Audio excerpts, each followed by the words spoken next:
मनसि प्रतिष्ठिता मनो मे वाचि प्रतिष्ठितम् आविराविर्मयेधि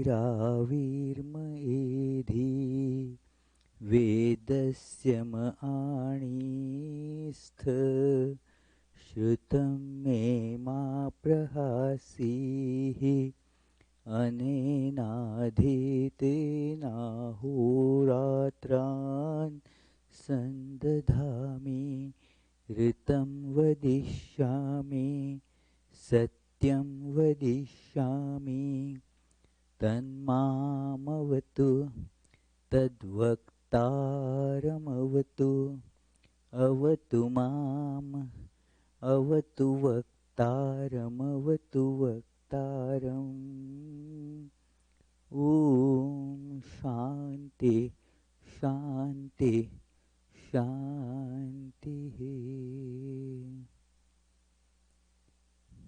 May my speech be firmly established in my mind. May the mind too be firmly established in my speech. O self-effulgent Lord, be revealed in my consciousness. May the truths of the scriptures come to me. May not what I learn from them ever forsake me. Let me live my life day and night according to their teachings. I shall speak what is appropriate. I shall speak the truth. May that protect me. May that protect the teacher. Om. Peace, peace, peace.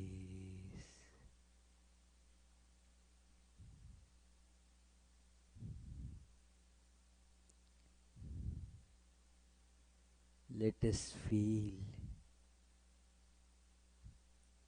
the essential unity of existence.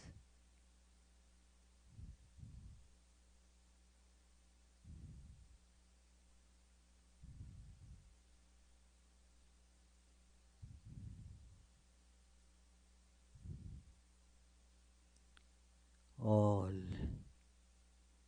is verily the one without second, eternal, ever blissful, ever free, ever perfect, existence itself.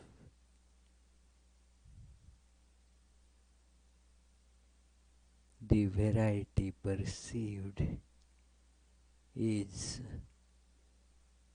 only due to name and form.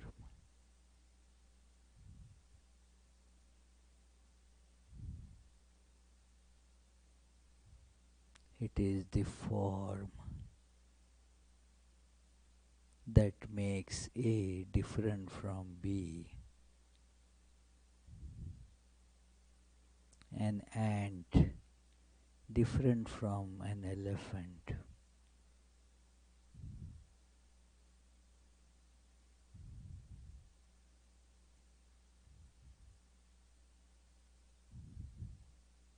Let us feel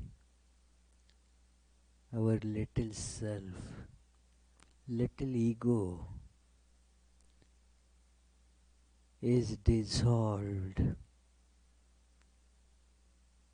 in this infinite, radiantly blissful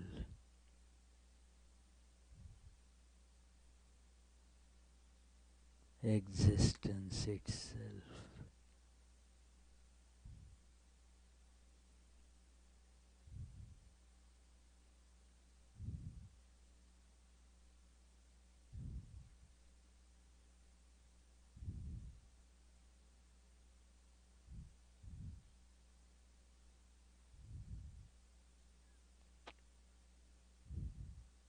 This is my ever-present true nature.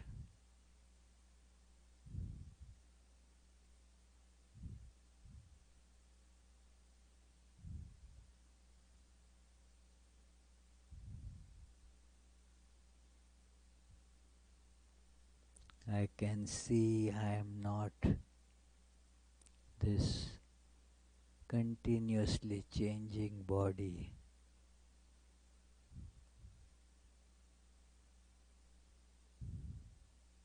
I have no birth, no change, no death.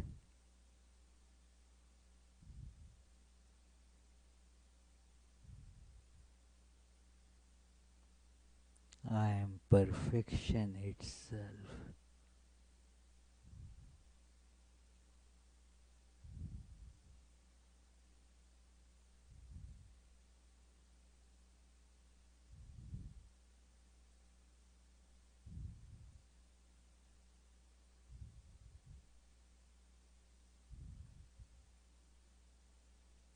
I am bliss itself.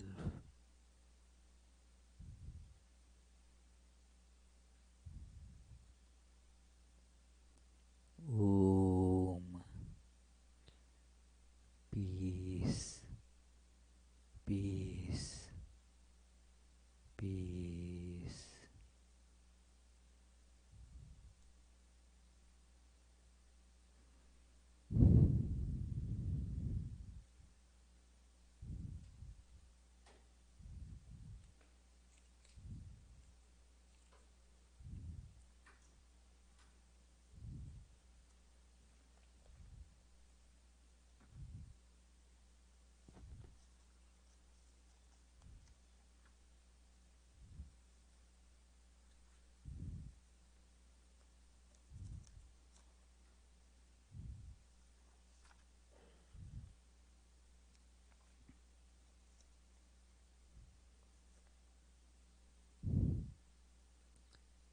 So, friends, let us begin the discussion on this wonderful biography of Sri Ramakrishna with our usual chant.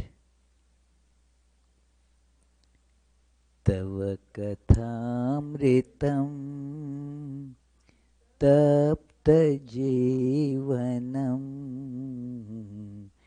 kavibhiriditam kalmashvapaham Shravanamangalam Shrimadattatam Bhuvi Grinanti Te Bhurida Janaha.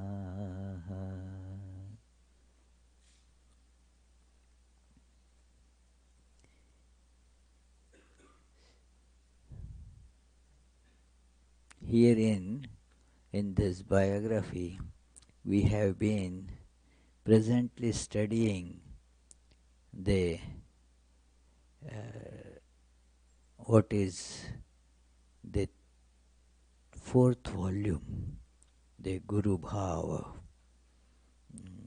And although this is fourth volume, the author wrote this first. It is it is third volume actually, not fourth. This is the Guru Bhaava, means the mood or the attitude in which Sri Ramakrishna appeared as the teacher. This whole thing has been presented as the Sri Ramakrishna as the divine playing on this stage as a human being without losing any of his divinity. Very much like an actor, say, playing a role. Somebody say playing a role of Othello. Name is same, something like John Smith. John Smith, while remaining John Smith, appears like on the stage Othello. The Othello is an assumed role. It is while becoming Othello, and nothing of the John Smith has been thrown away. Uh, while acting, he knows perfectly well that I am John Smith. Although he won't respond while the play is on, if somebody says, hey John, he will not respond, because then the play will all be spoiled. So, because the play is Othello. So, similarly, God assumes the role of man so that mankind can be taught. This phenomena is not very easy to appreciate by our very feeble intellects and our regular experience. Our concept about God, that it is God is infinite. Many ask this question, that the infinite God, how can that infinite be compressed into this little body? God is infinite and human body is small, 3 cubits. So how can the whole infinite be compressed into this small body? The answer can be given in various ways. One answer given is that, okay, do you accept God to be infinite? What, Karin? The argument begins like this, that yes, God is infinite. If you accept, then God also has infinite power, that also you accept. And so God, with that infinite power, can also compress himself in the human body. Other way of putting it, look, there is the compression. Earlier, we used to have, I still have those, some of those old type cassettes of recordings, only about 40 minutes, and then you have to flip the side and all that. So it is, then we got other forms of recording, and we can put a CD, something more on a CD. And I used to, in those days, get the temptation that, okay, let me flip the side and put it. That doesn't work with CD. So it is CD means compressed. The data is compressed in it. So it is. And now the compression is, you can have a very small drive. Some people call it pen drive, whatever, pocket drive, small size, in which about 100 hours of talk or songs and all, 100 hours can easily be compressed. 1,000 hours can be compressed. So it is like that. Now, how is it possible? If you have that old mindset, you won't accept it. Oh, so many songs. How can they be put in some small chip like that? Impossible. But now we know it is what, Vishwanath? Possible, isn't it? So, therefore, we now know that there things which are big can be presented in a small this level also. So God with infinite power, why do you think that it cannot be compressed into small? Today one of our friends was here that about a big, philosophical nice this idea he told about a class on philosophy. And then at the end of the class there was the exam, a test. So the test only question was that it is why. The question was why. And the time was some 2 hours. You can write your answers, and many kept on writing for 2 hours and submitted. In fact, they thought that 5 minutes more would have been better, and so forth. At the end of 2 hours, they were presenting their answer papers. One young man just in 30 seconds finished. In 30 seconds he finished his paper, went away. When the professor did the grading, many got, C, D, some got, uh, but this man who wrote in 30 seconds, he submitted the paper, got A. Why? What was his answers? Yeah, good. The why was the question. His answer was why not? Why? Why not? It is. Do you have a question? Answer is why? Why not? So it is. If it is said that why God compressed into a small body, well, why not? Do you have a reason for not? There is no such reason there. There is, therefore, God compressed himself in a human body. The only purpose that we can discern is to teach humanity. As Jesus mentions, that herein you can find the goal and the way. I am the goal, I am the way. So here is the incarnation. Incarnation lives. It's a presence. It is an example. It is teaching. It is a demonstration. So you learn from that, that, well, if that is God, because you see that the life there transcends much more by all the fantastic ideas that we may have about God. The actual presentation, actual exemplification in this life goes far beyond uh, that our understanding. So therefore, you see there that this is a human being like me, and yet is divine. And so now it is to be reflected on us when our Ritu reads that. And then what does she say? She sees that, well, that is human body, that is still God. I am also human. So who should I be, Ritu? Huh? God, exactly. Why not? Yeah, ask that. Why not?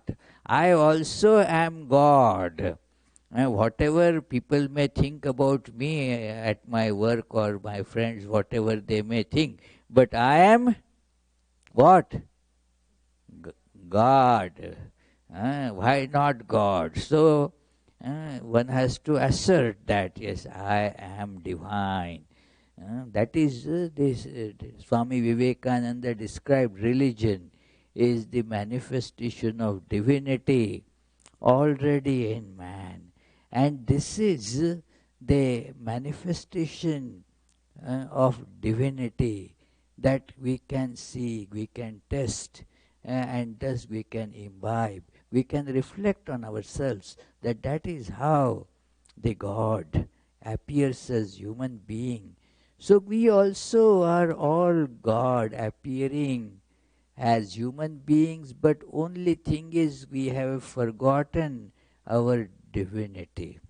We have identified ourselves with this little changing body.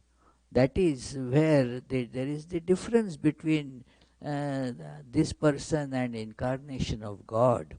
And why Jesus is the only Son of God? We are all children of God, not just Jesus. Why, Anna, you don't believe that? Huh? No comment. Okay, okay. Uh, Not only Jesus, each of us is a child of God. The difference is Jesus knew it. We don't know it. Jesus never identified himself as the son of that carpenter, Joseph and Mary. No, I am child of God, my Father in heaven. And that is true. That is the truth. We have to see, when we see ourselves only as a heap of flesh and all that, we forget our divinity. What am I really? So, this is what is being taught in this life. I am repeating these things, although we saw these things again and again, and that it is still it helps repetition, and we have a few new people faces today attending this class for the first time. So I thought, let me give a preamble. For example, our Prabhu is here. uh, he just happened to meet us at the airport yesterday, and he said, "Can I ask you a question?" and so forth. That is how they start. Can I ask you? Yeah. So already one question is asked. Can I ask you a question? Okay. Why not? Right. Exactly. Yeah. I said, why not? It is sure. So then he said he is going to Newport and he is teaching yoga, and he follows the lineage of Paramahansa Yogananda, and he expressed his desire also to come. I said, why not? You are welcome. It will be nice to today we will have a class also, so you can certainly join. And here he is. It is so. Must have been a difficult drive from Newport to here. So half an hour. Yeah, good. So, uh, so I thought I will spend some time in preamble. So now let us come to where we stopped in our last Tuesday class. So it was about this chapter is about various moods that we see in the life of Sri Ramakrishna, a manifestation of various divine moods. It is called in Sanskrit Bhaava. Then there is this Samadhi, where one gets identified with that divinity either in a completely uh, formless manner, or sometimes retaining certain forms. They have two different names, Savikalpa Samadhi and Nirvikalpa Samadhi. Savikalpa is where there is some awareness of form. Nirvikalpa means there is no limitation of any form, any name, no divisions at all. Both are though identification with the divine. Your regular human identification is transcended in both. So, and according to the mood, Sri Ramakrishna's body used to change. Here it is a very important factor of connection between our mind and body. Uh, that body does change according to the mood, according to the mind, that gets reflected on our physical appearance also. It doesn't happen to a very intense way in our lives, because our lives there is too much of physicality, and therefore the mind does not show that uh, so much of impact on the body. It does show to some extent, like we saw last time, if you become angry, the color of the face changes, appearance changes. It is what, Tommy? Doesn't it happen? You never get angry, do you? Sometimes, yeah. So it is, isn't it? It is not good though, isn't it? What happens? Your nice-looking face becomes all distorted, all like that. So the face changes, color changes, voice changes, so many things. Even it is something happening to mind. Now the anger is not in the body as such, anger is in the mind, but it changes the body. If one somebody says some harsh words, and then what happens? Nothing actually has happened to body, but the mind became depressed, sad, that why did that fellow said such things to me? The mind became sad. Does it happen, Naomi, sometimes? Mm, very often, yeah. So then by looking at the face, you can guess, hey, what is wrong with you today? A little while ago, yesterday, you were brimming with joy and smiling and laughing and saying nice things. Today you look. So people ask, what has happened to you? And then, because the mind is morose, the body also shows its effect. So it is like that. But the reverse is also there. There is an impact on body that affects the mind too. That say somebody gave a blow on the body. Now the blow on the body can get healed maybe in 10 minutes. It is gone from the body. But the mind retains that for the whole life maybe. That that fellow has beaten me, he has given me a blow.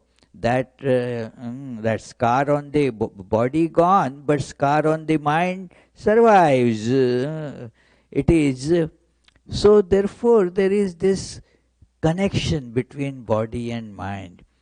And let us read. Swami Saradananda, the author of the book, writes, many of us may have noticed that both the appearance and character of a demonical, a perverted, a monstrous looking man become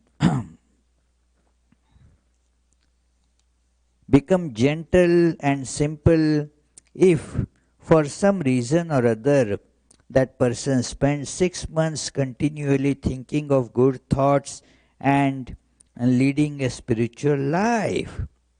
Yeah, you can test it, you know. You can test it. I have seen many such people.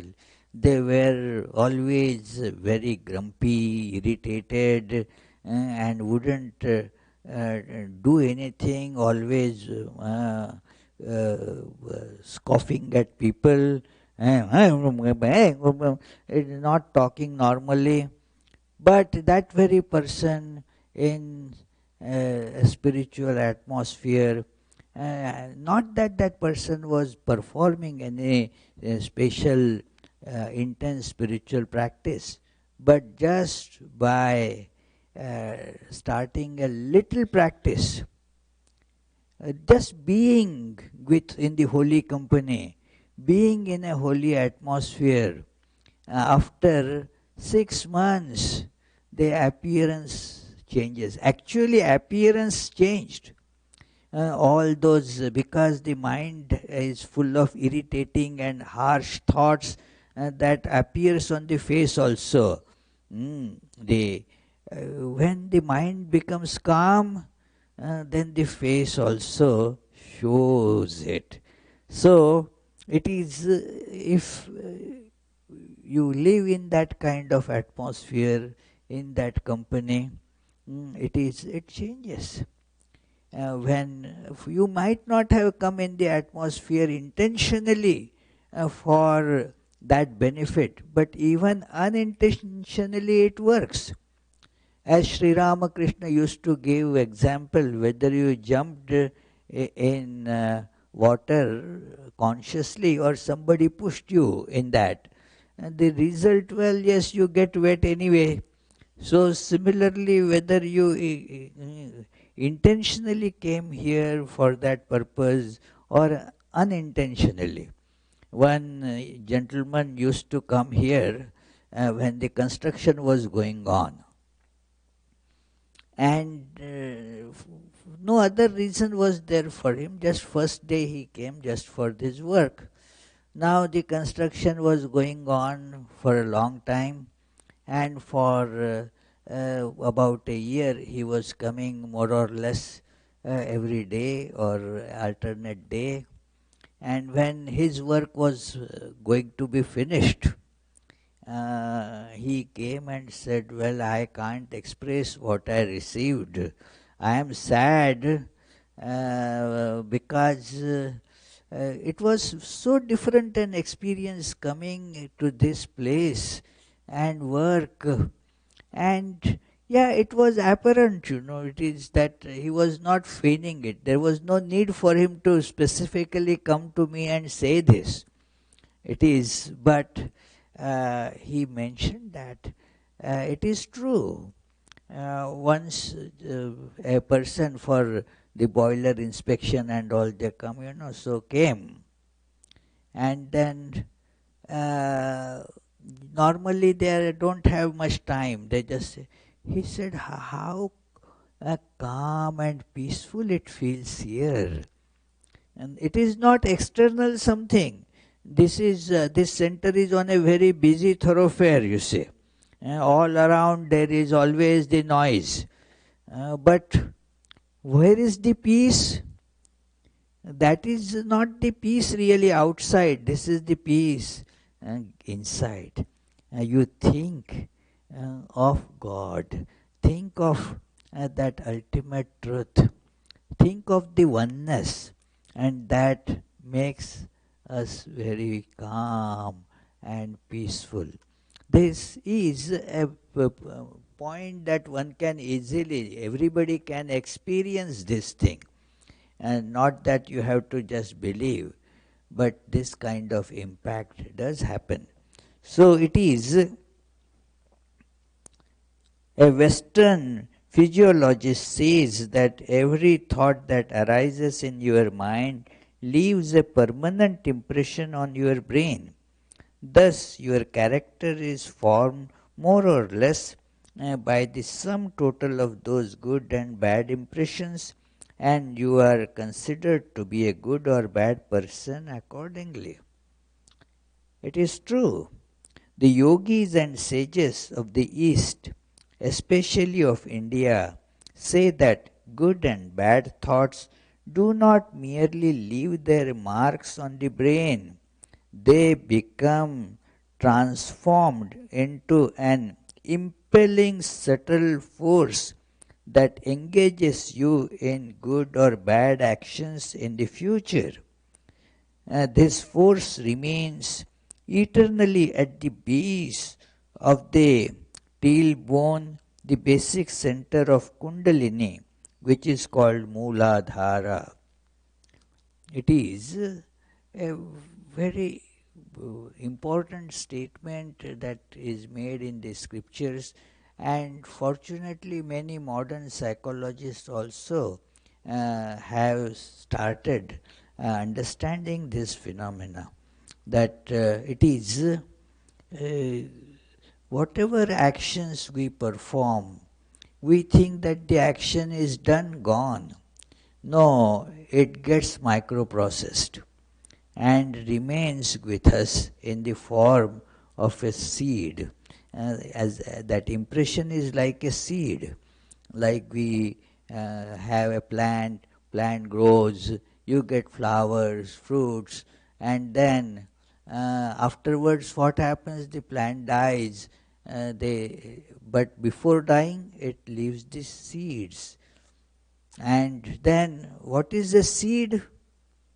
The seed which has not only capability but propensity to give birth to another exactly similar plant.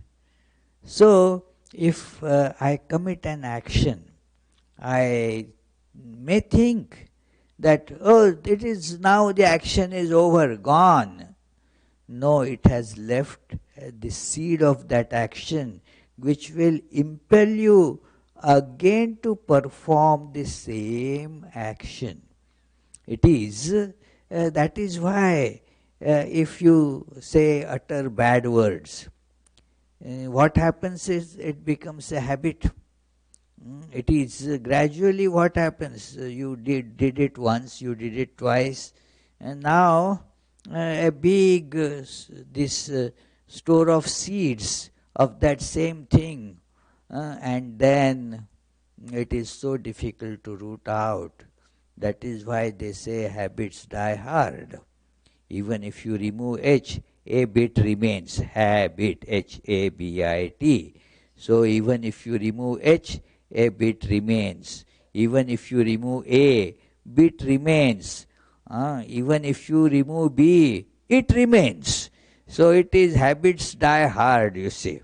It is because of this process. It is not that accidental something. The seeds remain. And these seeds, even if this body dies, they get carried forward to the next birth. Even though you close an account in one bank, what happens? You open an account in another bank, whatever your balance, it gets carried forward to the another account. So similarly, if in this body the account gets closed, but no, the things are not gone. In another body, in the next body, it will, the same process continues again according to the nature of that body. So, therefore, it is said here that all that is stored in what is called Kundalini and Mooladhara is that basic seat of Kundalini where all impressions are stored. So, it is shown figuratively in that space at the bottom of our spinal column.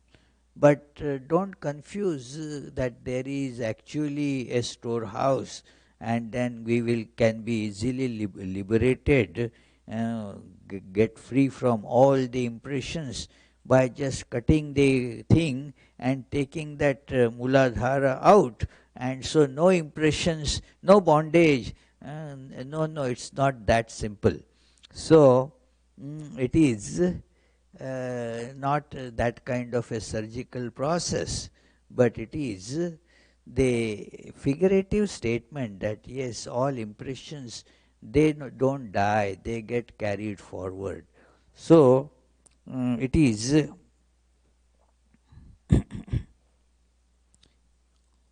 this is the dwelling place of the motivating powers that accumulate birth after birth, which are called sanskaras or past impressions. Sanskaras can be destroyed only through the realization of God or the achievement of nirvikalpa samadhi.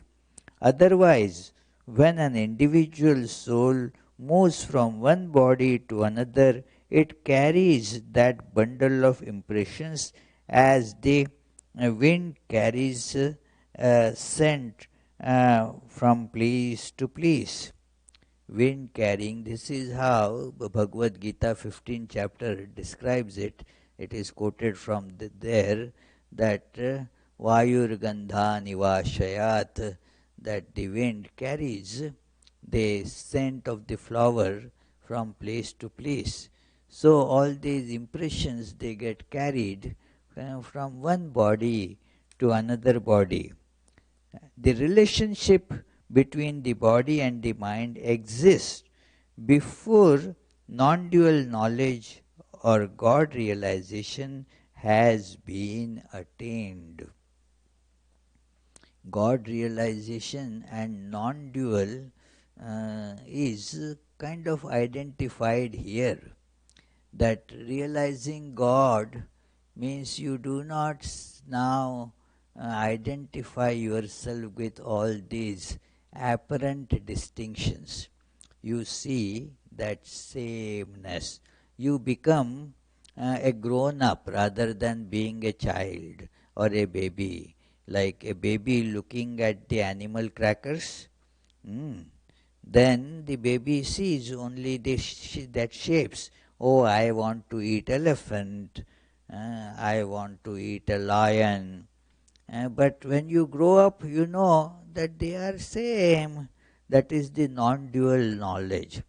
That all these names and forms, the reality of all these animal crackers is same, isn't it?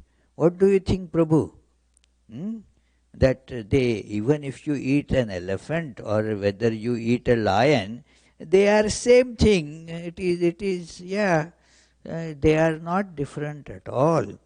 So when you see that oneness pervading the whole universe, then you see the God. That is the one way of seeing that one divine existence, the God. Because now you are perfect. Now you don't need anything. All your desires are gone. All the differentiations are gone. You see that you never had any birth, no death either. So this is how it happens, that if anything happens to the body, it affects the mind, and again, events in the mind affect the body. This relationship between the body and the mind is as true in individuals as it is in the aggregate. In Vedanta, in the philosophical discussions, it is a very brilliant way of seeing these things, aggregate and individual. It is like one human being, and humanity is the aggregate of human beings. So, one existence, somebody, some person, certain thing existing, and that existence in everything, that existence in the chairs, that existence in the sun, that existence in the whole universe, everywhere. When you look at it from that point of view, it is the aggregate, and the difference between them gets eradicated. As one Upanishad, Taittiriya Upanishad, when the disciple gets this knowledge, that disciple exclaims, beautiful exclamation, Sayaschayam Purushe Yascha Sau Aditye Sa Ekaha. That the essence here and the essence in the sun, they are same. The I here and I in the sun, it is same. There is, nothing like inanimate. Everything is alive. Everything is full of consciousness. It is I here, and I in Paul. And they are not different. The bodies are different. But I is the same. I here and I of the sun, not different at all. This is how the experience of this student is, that now I have seen this. Now this delusion is gone. The delusion of names and forms. It is delusion. Delusion of seeing the animal crackers, that this is different from this. Well, only in appearance, not reality. So we are not different in reality. In appearance, yes. In appearance, it is we are different. Every two that is why they are two things. If they are same, they are not two. It is one and the same. At the level of appearance, even two electrons are not same. One electron and another electron, it is shown that they are two only because there is some difference. There is some difference. One of the four quantum numbers, as they say, they have to be different. Then only you have one electron separate or distinct from another electron. Otherwise, how will you separate one from another? So, therefore, separation requires some distinctive characteristic, and in appearance, those characteristics are there. In reality, if you penetrate to the substance, it is one and the same in all appearances. So, this is a great idea that is presented here, that therefore, what happens because of this intrinsic oneness, not only my thoughts affect me, the thoughts of others also affect me. The actions of the aggregate affects me physically as well as mentally.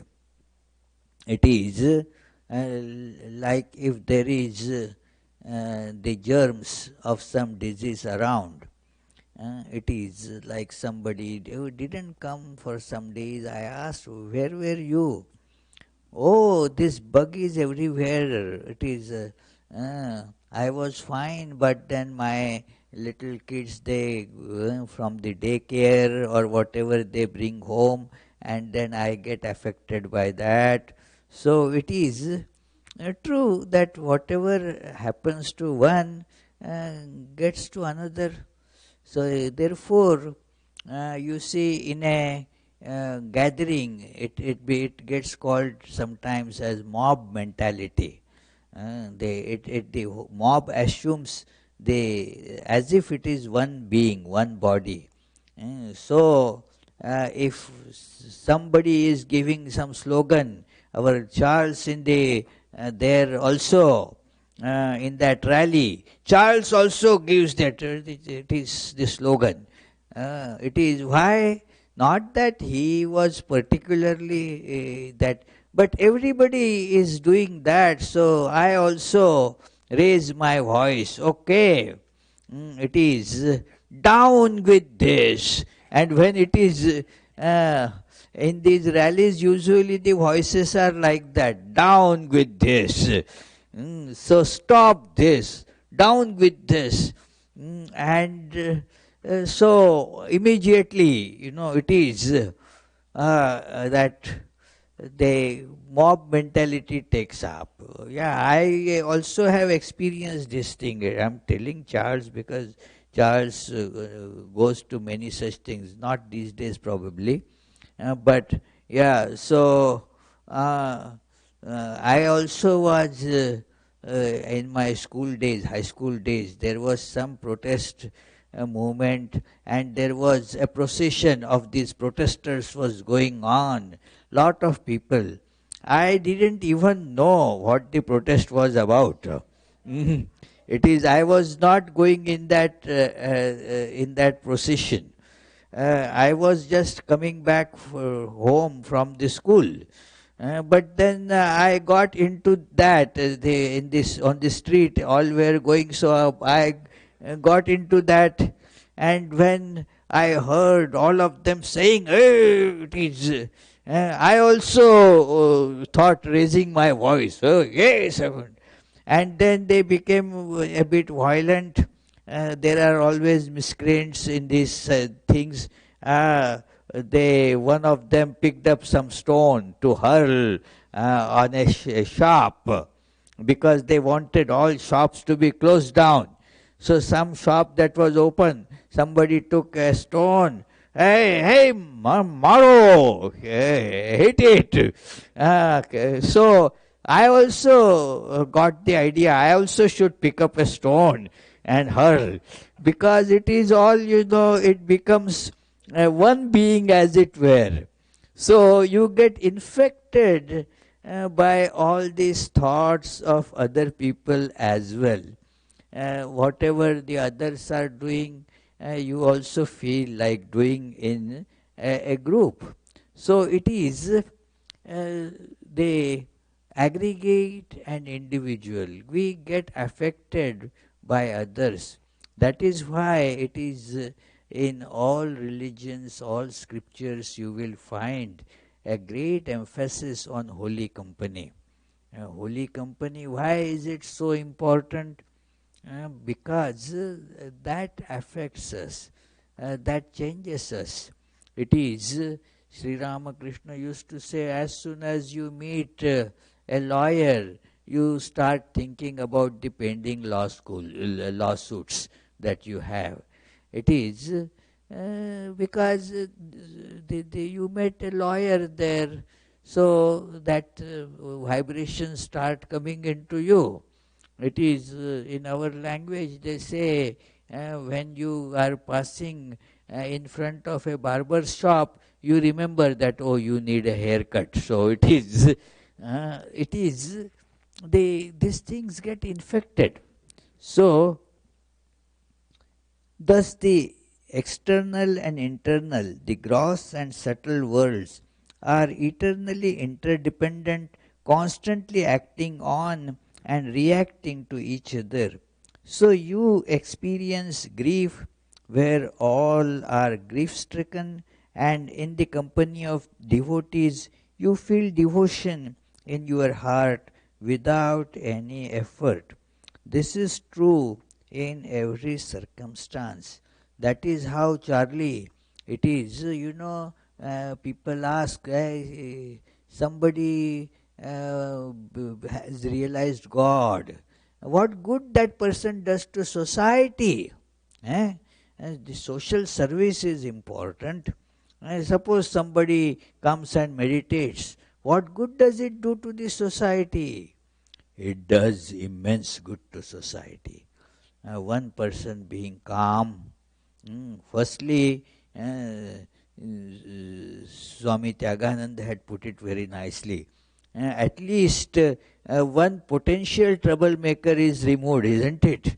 Let us not think too much right now, but at least you can't deny that it doesn't hurt. At least one potential troublemaker is eliminated. And now, because of these holy thoughts, uh, creating a kind of field, like you have a magnetic field. So, this person living these holy thoughts, they are emanating from his being, and that is touching everybody. A field is formed around that person. The Patanjali's yoga aphorisms say that when you are in proximity of such person, then even though you don't have that meditative attitude, you may be having many evil thoughts before coming there. In the company of that person, you are incapable of thinking any evil thoughts, because that company has that impact. It creates a field around that, and so you are not capable of thinking of any unholy or evil thoughts there. That is one great important thing of, say, going to a holy place. It is, I tell many people that you come here. Why? Your mind otherwise is running after so many things. And then you may say that what is the point in coming, Swami, I have so many things to do, But well, still you can take out time, because if your mind is calmed down, you will be able to do many more things. It will cause much less disturbance, that Swami told. A very nice reply. A man, very busy man, asked that Swami, well, how much time do I have to give for meditation? I am a very, very busy man. I don't have much time to spare. And that Swami said, well, minus 1.5 hour. This man didn't understand what is minus 1.5 hour. And he thought it is 1.5 hour. He said, I don't have 1.5 hour times. I told you, Swami, I am very busy man. The Swami said, no, I didn't say 1.5 hour. I said minus 1.5 hour. Hey, what is it, minus 1.5 hour? Then Swami explained, if you meditate for half an hour, your mind will get so well organized that you will be able to finish your work in 2 hours less time. So what happened?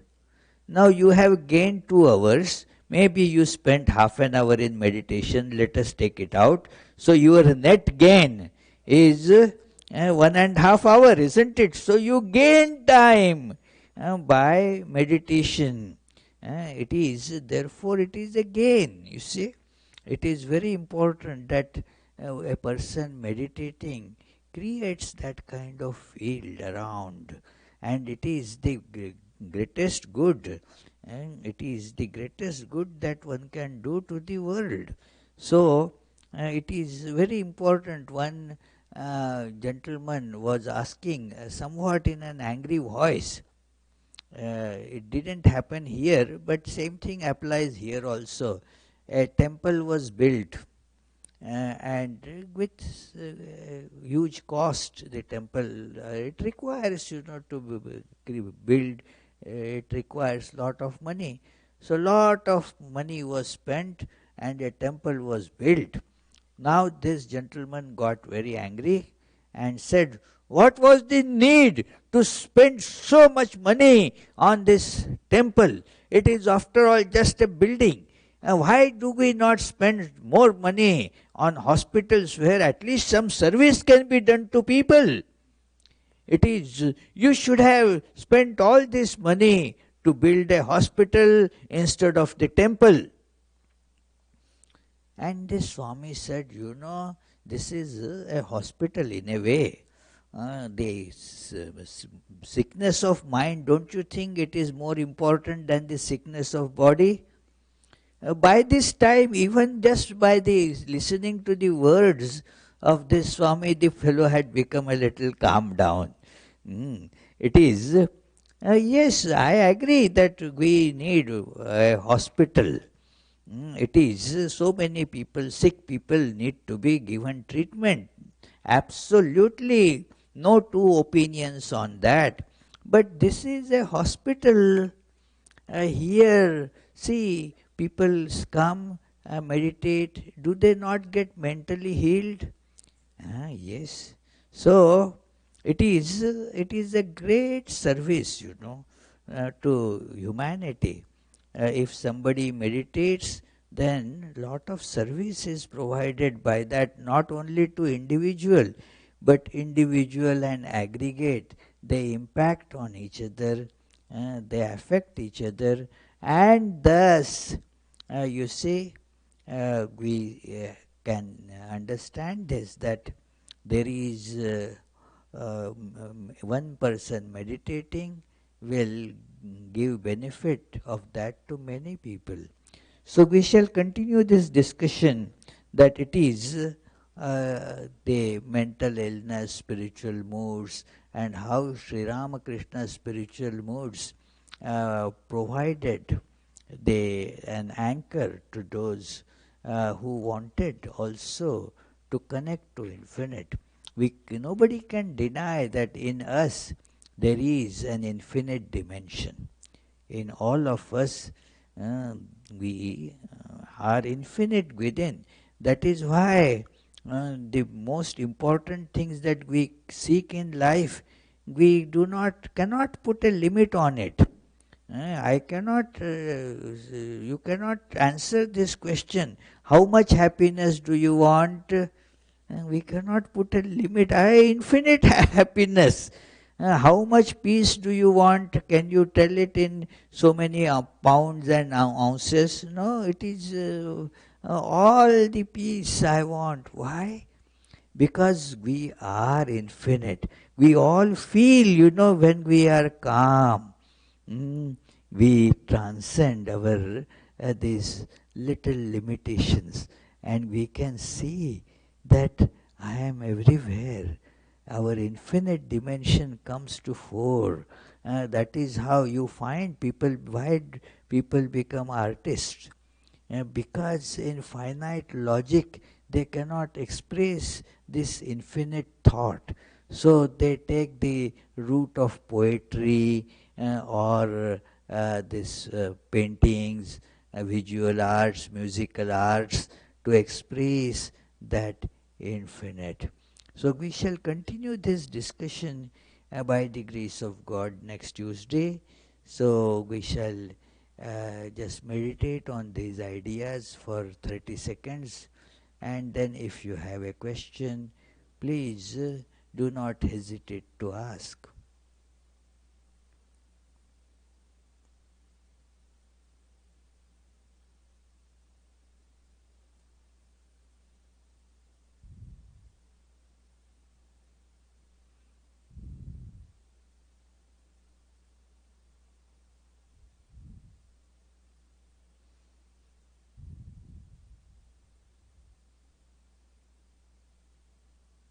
Yes, please. Yes, Charlie. You have two questions. Okay.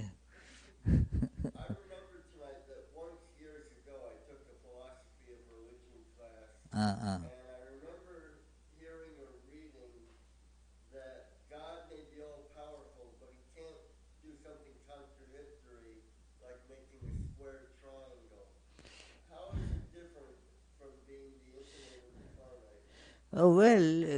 God can make a triangle into circle also. How do you say that the triangle cannot be made into circle? Just it is stretching. Ah, ah. And that is called, therefore, that geometry gets called topology. You stretch, and then the triangle, if you stretch it properly, it will start looking like a circle. Mm. It is, after all, what is a triangle and what is a circle? You can make a sphere out of it, maybe. Mm. It is, you can make anything. It is, actually, it is, if you take that same substance, you can make anything out of it. It is that wax statues, Madame Tussauds museum, wax statues. Can you make uh, from Churchill to Roosevelt? Can you convert a Churchill into Roosevelt? Yeah, because it is wax, you see. Churchill can be converted into Roosevelt. It is because it is wax. So this whole universe is actually one substance, one reality, and so can be changed. Got it? Thank you. Oh, so other question is also there.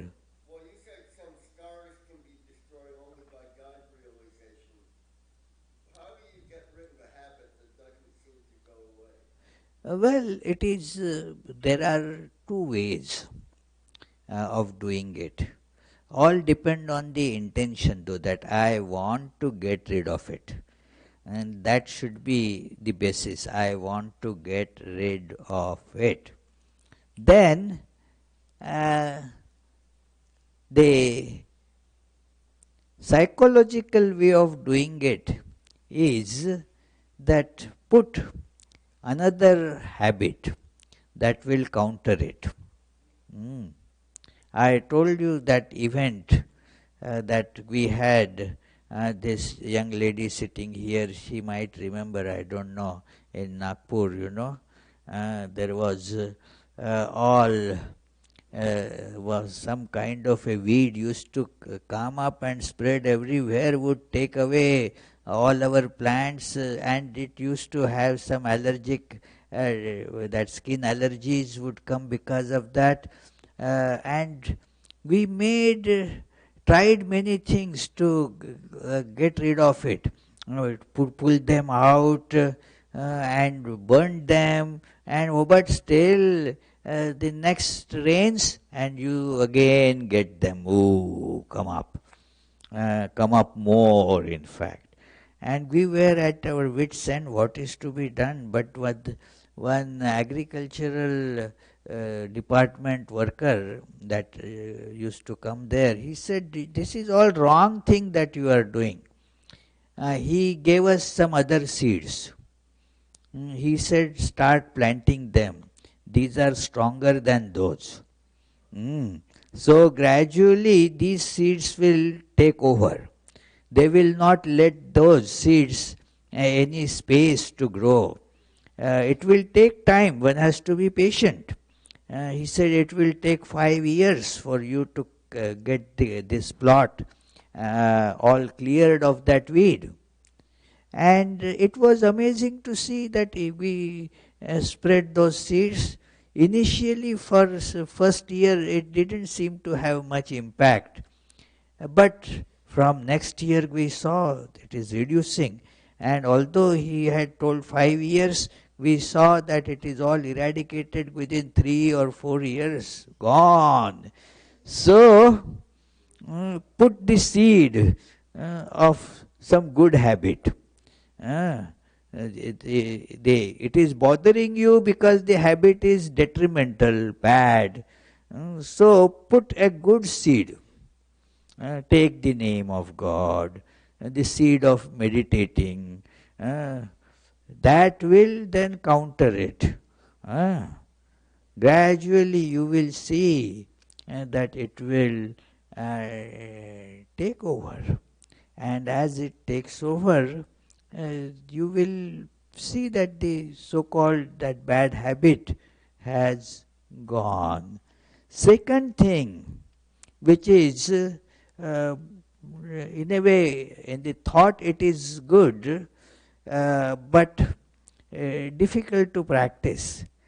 That is the path of knowledge, jnana yoga, that tell yourself again and again, I am not body, I am not mind. And then those habits, they will not have any power on you. And as I mentioned, this is easy to think of, but not so easy to practice. But we can use both, they are not mutually exclusive. We can have both practices. Tell yourself that I am divine. I am free. How can these silly things bind me? No, I am free. It is, tell yourself that. That is how I saw one gentleman I had gone to Alabama just last month. So it is, I stayed with one at one place, and there was an old man there, and his son told me that, well, for last month or so, he is not walking anymore. He was in the 90s, so he is not walking. There is no apparent problem, but he is not getting up. He feels, he speaks very, that he is very weak. He says he is very weak. He so, and they were going to take him to physical therapy. Taking was not so easy if he is not moving at all. So, I told him he wanted, to hear something about God. His brain was working fine, So I spoke to him for some time and said that you have all the energy that you need. Come on, come on. And then after some time, he came walking for our dinner. He came walking. He came walking. What happened? He just told himself that he can walk. ah, it is. He was earlier, he was telling that no, I cannot walk. I am too weak. Now he told himself, this is something that happened last year, that his son and daughter-in-law, and they said, Swami, it is a miracle, you did a miracle. Said, I didn't do miracle, he just believed that he can walk and he started walking. Mm. So believe that I am divine. Mm. What? I am divine, and well, you will do it. It is, in a way, so simple. So, any other question? Oh, you have a question. Okay.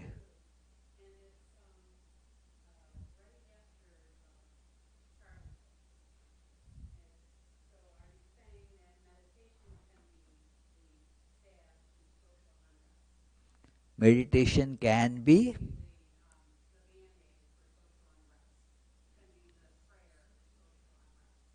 Yeah, can be. It is, that is what we do also. Today we will do it at the end, as our closing prayer. It does have an effect. And it gets heard. It is, if we pray, yes, there are some prayerful vibrations that go around. It is the reception that is very important. Mm. It is, reception means we get exactly according to how our antenna is tuned. You know how we get a particular radio station in our receiver? The waves of all different millions of transmissions are happening. How do you get that particular station? That yes, I want to listen to PBS now. So how do you tune it? You tune in such a way that from your antenna you are emitting exactly the similar wavelength. So that gets resonated, that becomes big. And thus it is Bernadette gets the right radio station that she wants to hear. So you see, same, if I tune to the good vibrations, I have to just let out the good vibrations. And then I will get all that. If I am upset and angry, and all the angry thoughts are going from me, then all the in the universe, all the angry radio stations will come to me automatically. That is how it happens. It is like that. The prayers, our mind becomes prayerful, and then it impacts other minds, and also that makes our minds receptive to more such holy thoughts. So that is how it works. So let us conclude with the closing prayers. Let me remind, on coming June 16th, there is the day-long spiritual retreat given by uh, Pravrajika Brahma Prana of North Texas, Dallas. So it is a very learned teacher. So she will be speaking on yoga psychology, a whole day long retreat. So, but one needs to register for that. And today, as per what is given in our flyers, the last day for concessional registration. Of course, I know it is you all have lot of money, so you don't want to save. But if you at all want to save money, you can register today for $20. Otherwise, it is $30. So it is. But also there is another problem. The last retreat, somebody said, "Oh, what? I can spend $10 more. What does it matter?" But all seats were taken before that, so even with $30, that per person didn't find any seat. So, therefore, join as early as you can. So today it is still our Naomi can take your forms and register you, or you can go online and register, so that it is you save $10 by doing that. So let us go to the closing prayers. So Bernadette, recite loudly. Hmm? Yeah. May the divine, who is Father in heaven of the Christians, Holy One of the Jewish faith, Allah of the Muslims, Buddha of the Buddhists, Tao of the Taoists, Great Spirit of the Native Americans, Ahura Mazda of the Zoroastrians, and Brahman of the Hindus, lead us from the unreal to the real, from darkness to light, from death to immortality. May the all-loving being manifest himself unto us and grant us abiding understanding and all-consuming divine love. Peace, peace, peace be unto all.